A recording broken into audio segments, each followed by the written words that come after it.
I think my fighting style would be very aggressive.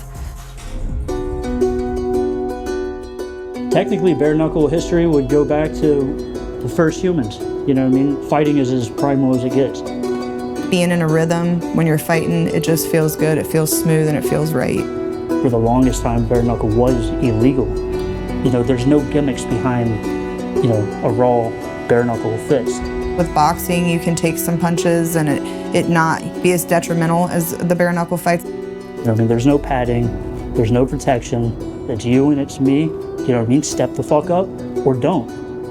The biggest lessons that fighting has taught me, it's taught me how strong I am and how resilient I can be.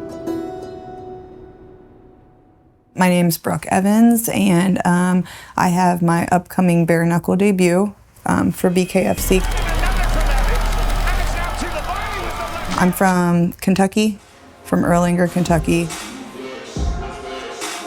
I've been boxing for a while, since I was about 18, 19, but then I took a really long time off.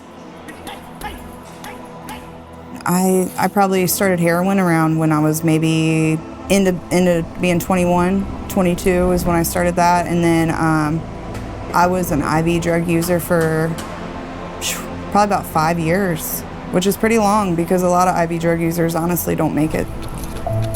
I guess it was like kind of a gradual thing. I thought that I had it under control, and I thought that I just like to party hard or whatever.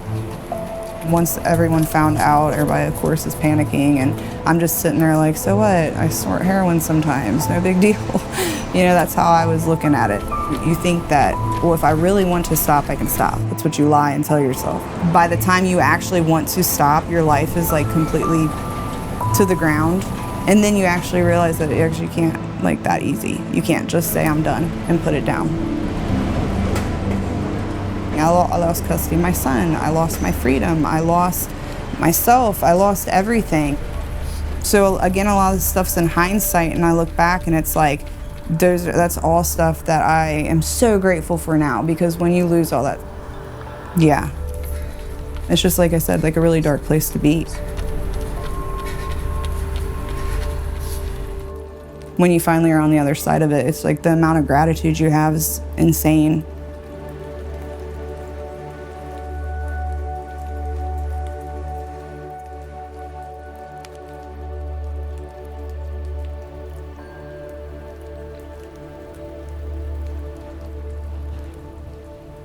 When I got out of jail and I'm doing all these things, like I said, to be sober, I started going back to the gym, and it like fit perfect. When she first came in, she was really more just kind of a brawler, just getting in, hit, go, and was starting to throw punches. Didn't have a lot of what we refer to as IQ in the ring. It's been really cool to see the progression, because like I can see it as a friend and as a fellow athlete. It took her 1.5 to 2 years before all the stuff that we were working on really started to gel, and she started to make improvement. And then from that point, about every 6 months, she has gotten significantly better and better. Once I had enough amateur fights under my belt that, my trainer felt comfortable and I felt comfortable enough, that's when we knew that we could make the transition to pro. You know that she's going to apply pressure. You know that she's going to have a snap on her punch. It's not going to be fluffy. It's not going to just float at you. That shit's going to snap out. After my last pro fight that I had for boxing, it went over pretty well, and I got TKO in the first round.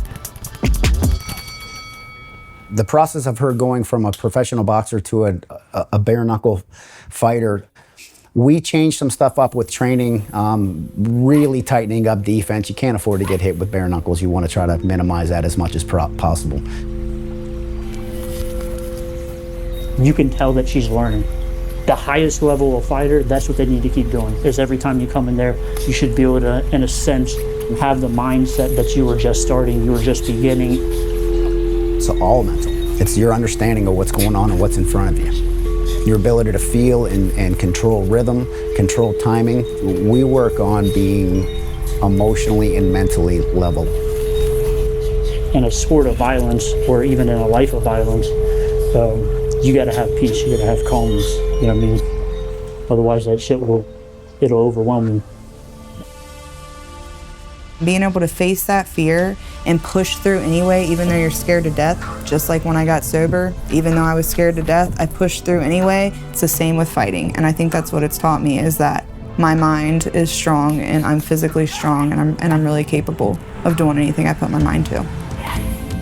If somebody is trying to get sober or they're in recovery, just don't give up. As long as you're alive to keep trying, just keep trying, because as long as you want it, if you want it, you're in a good place.